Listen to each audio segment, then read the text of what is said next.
You're listening to The Map of Us, a companion podcast to the LGBTQ Media Mapping Project. I'm your host, Dana Piccoli, Managing Director of News Is Out, a pioneering queer media collaborative. Welcome. This episode looks at fear and fortitude in queer journalism.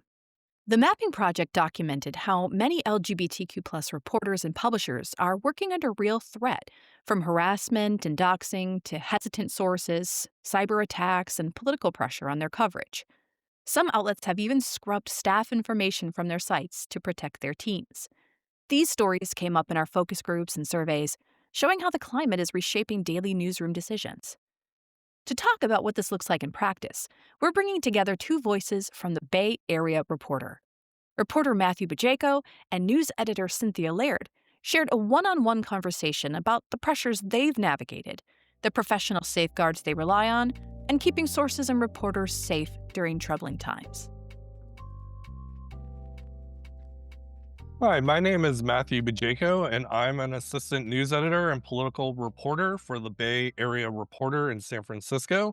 And I'm talking today with my news editor, Cynthia Baird, about fear and violence in news gathering that different LGBTQ publications like ours have faced over the last several years. This conversation today was inspired by the Media Mapping Project. And Cynthia, why don't you explain a little bit of what that is? So the Media Mapping Project was done with support of the MacArthur Foundation, and it looked at a variety of LGBTQ publications across the country. And it was released in the fall. Our paper and several other publications did do articles on it to kind of amplify the findings, which showed that there are LGBTQ news deserts in much of the country, and the number of LGBTQ publications has decreased over the years due to various reasons, some of which are financial and kind of a lack of advertising and reader support. Being based here in the Bay Area, we certainly are not in a news desert. And it seems like the news has only gotten more plethora of LGBTQ related stories at all levels. And as we said, this conversation is about some of the obstacles that our reporters and other reporters we know at LGBTQ publications have been, encountering in covering these stories. What would you say has been one of the main issues that you're hearing from your staff writers in recent years?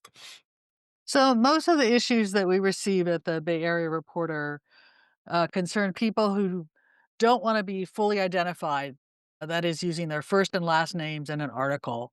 We've seen this especially in the trans community, and we've noticed it become more pronounced since President Donald Trump returned to the White House in January. As most people know, he quickly issued several anti-trans executive orders right away when he took office, affecting U.S. passports, gender-affirming care, and trans people serving in the military. And there are lawsuits against all of those things and more across the country right now. The paper's general practice is not to remove content from our website. I would say we get maybe half a dozen requests every year from people asking that their names, sexual orientation, or gender identity be removed.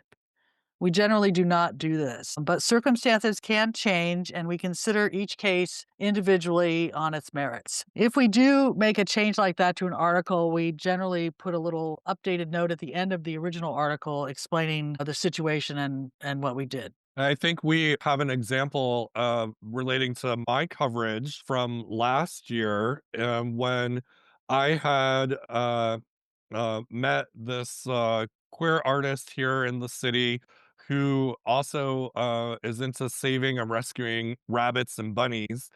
And she does plush animals. And I thought, oh, this is a really great pride story.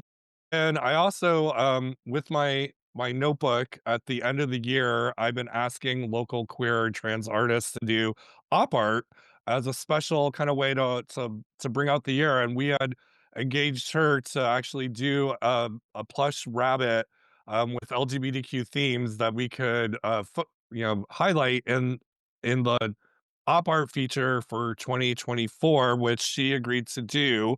And I, wrote this big profile and spoke to the woman who runs the bunny rescue that she helps, raise funds for through the sale of these plush bunnies. And we ran the story and, she loved it.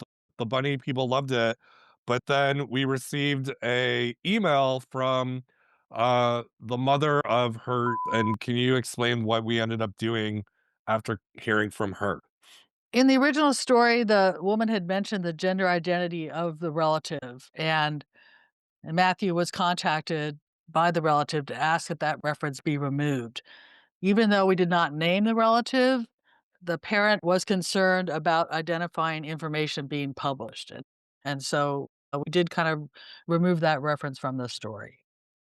And why did you feel that was okay to do in that instance? Well, we didn't actually ever speak to the relative in persons, and the relative in question was a minor, so those were the 2, factors that I considered. And I have to say that I've worked for the paper now since 2001. And the reaction that we get when we interview people has certainly changed over the decades because from the get-go, you had told me the paper's policy was to ask people how they identify under the LGBTQ umbrella. And back in the 2000s, people were so unused to being asked about that they kind of would flinch. They would question why we needed that, and really it was because we wanted to ensure our readers didn't assume, like if we were interviewing a straight ally, that they were gay or lesbian or bi or trans, but also that people understood we were talking to more than just gay men. And we are the LGBTQ newspaper of record for the Bay Area and San Francisco. And so when you would have that conversation and explain to people, they would get it. There'd be some hesitancy. I think when our city helped, turbocharge the conversations and laws around marriage equality, that kind of went away. Since the 2010s, it was more straight people who would have that reaction of like, "I've never been asked that before." And our LGBTQ sources, like, had just gotten used to it, and maybe that also had something to do with the rise of social media and the internet, and where, people were more used to now putting it in their profiles, putting it on, dating apps and all this stuff, so it wasn't unusual to be asked that, but I have to say, since probably the election of Joe Biden and through the election of Donald Trump, we've been getting more pushback on if people want to be identified, if they want to have their full names used. And particularly when it comes to trans and queer youth, we definitely have to be more careful. And I've found myself just double checking with parents. Are you sure it's okay that we disclose that? Because in that like that other story, I did not interview their child, because it didn't really, make sense for whatever the topic was. We were just kind of mentioning their children, and some have said, "Oh, actually, no, I don't want them in the story." Where in the past, they wouldn't have even thought twice about it. You also had an issue regarding a story from our online archive come up. Can you explain what Yeah, happened in that instance? yeah, in April, I received a request from a cis mom asking me to remove her trans child's name that appeared in an article back in 2019, even though she gave that information to a reporter in an on-the-record interview at that time. Since then, her child had apparently begun to experience negative reactions from fellow students at school. That was kind of a consideration that I took into account, and I did remove the child's name, but explained that after so many years of the article being online, it would likely still show up in caches on the internet, and in fact, that is the case. But when you click on the link, the child's name is not there anymore. Yeah, I don't know if people really understand that about the internet, and that somehow think they think if we just remove something from one line in an article, it won't be found again, but that's really not how the internet works. It's on there forever and ways that people just can't really remove it from. Yeah. And the other thing I've noticed with a lot of these requests that I get is when you go and Google them online, our article is the first thing that comes up generally, and that is likely because they haven't really done anything else uh, that would generate any kind of news for them, and that's Mm. kind of the focus of several emails that I get when in these requests is that, it's the first thing that shows up and but like you said, online is forever. So, And what about an instance where you got a request like this and felt it was not appropriate to remove the person's or individual's name? so that happened earlier this year. A trans woman asked that her name be removed from a 2024 article about her filing a lawsuit against a nonprofit that she used to work for. And she told me in the email that she was no longer publicly identifying as trans. But in this case, I did not remove her name, mainly because a lawsuit is public record. But also, in this case, the woman and her attorneys had originally contacted us to pitch the story. And why did that factor in? Mostly because of the public nature of the lawsuit. When Mm. you file a lawsuit in court, it is public. It's in online court searches of the various courts, or if it's a federal lawsuit, it's available on a website called Pacer that tracks federal lawsuits, and it's there. So I've worked at the paper long enough that I actually have seen our rules and guidebook on using people's names in lawsuits and even trans individuals change over the years. In terms of law, there was a whole debate around dead naming of sources, which sadly, still goes on in certain publications or around certain stories. Can you just explain what the paper's policy is on using people's names, just in general? Yeah, our policy is to use the names that they give us, and how they identify. We respect their choice of pronouns. We do not dead name people, and this can become an issue, particularly if a trans person is killed, and the family continues to use the dead name and wrong pronouns, and we do not do that. There have been cases when that's happened in a direct quote in an article, and we will indicate that that person is using the pronoun with which the person did not identify. For crime stories, we generally do not use a victim's name unless they really want to be public about it, and we've had cases where that's been the case.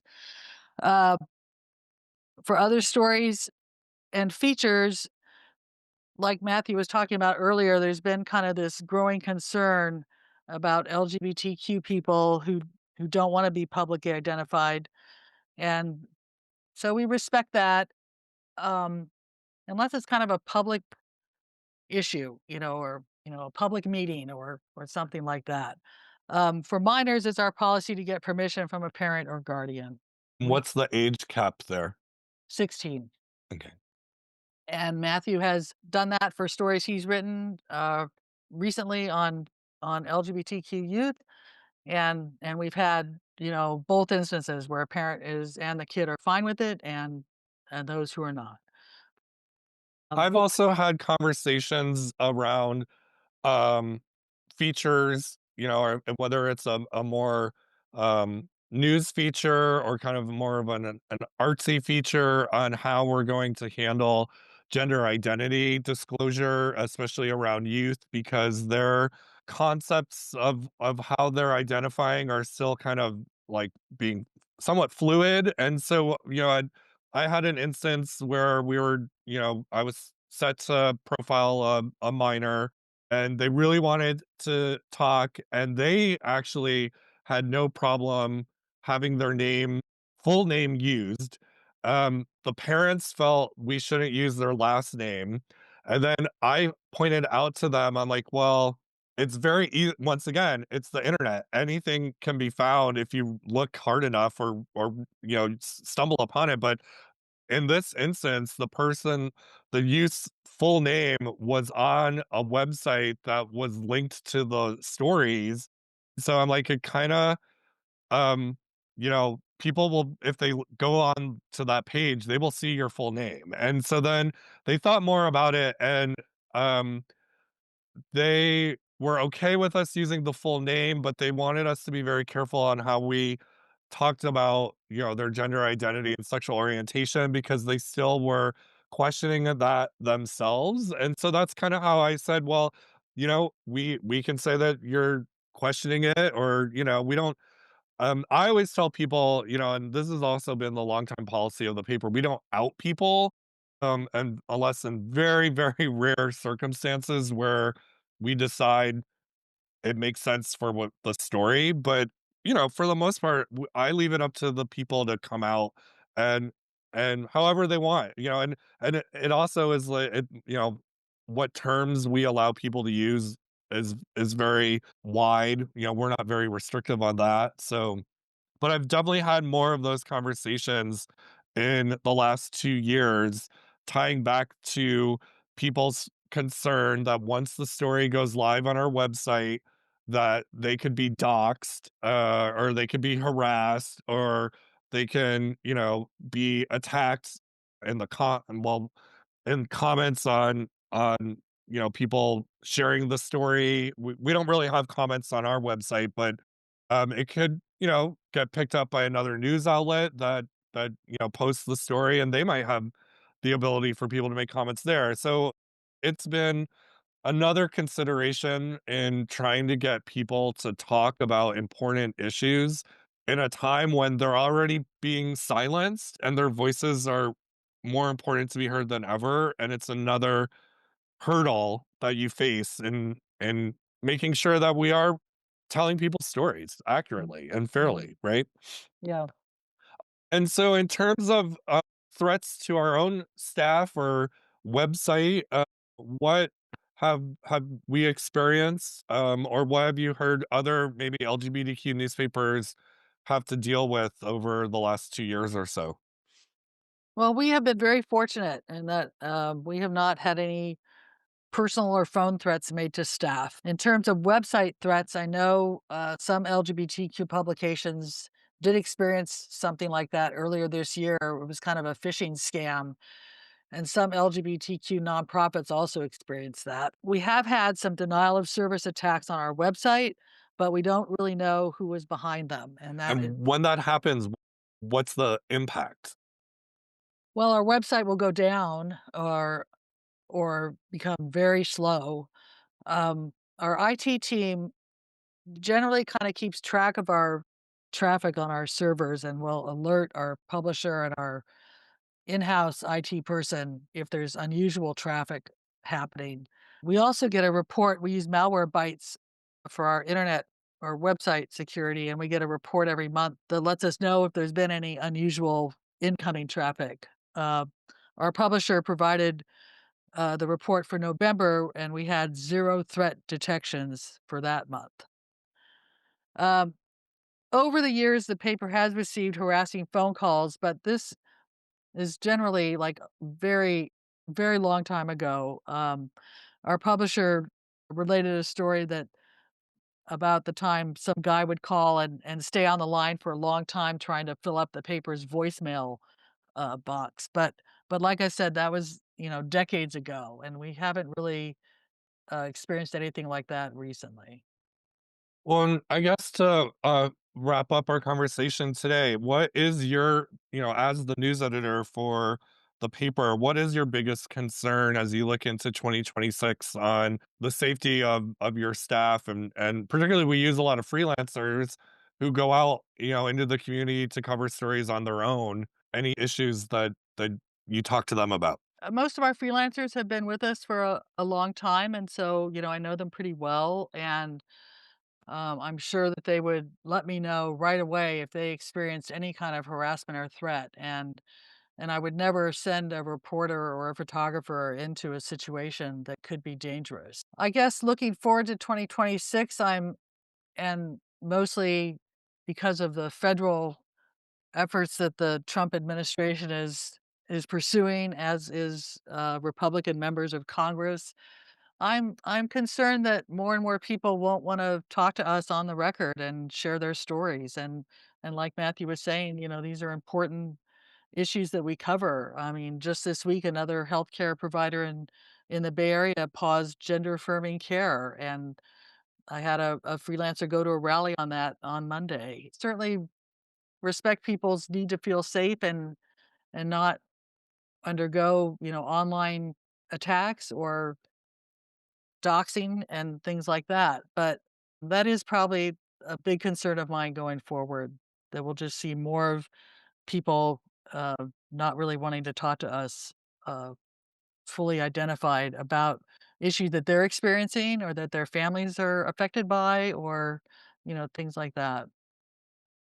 Well, hopefully, those instances will be minimal and that people will feel that in talking particularly to an LGBTQ news publication that we approach our stories with a little more sensitivity around these issues and that they might be able to trust us to accurately tell their story and feel comfortable um, sharing it with us and with our readers. Because it would be a shame for our community to have to go back into the closet, even even in the news pages of an LGBTQ newspaper. Well, this has been Matthew Bajko, assistant news editor and political reporter for the Bay Area Reporter, in conversation with my news editor, Cynthia Laird.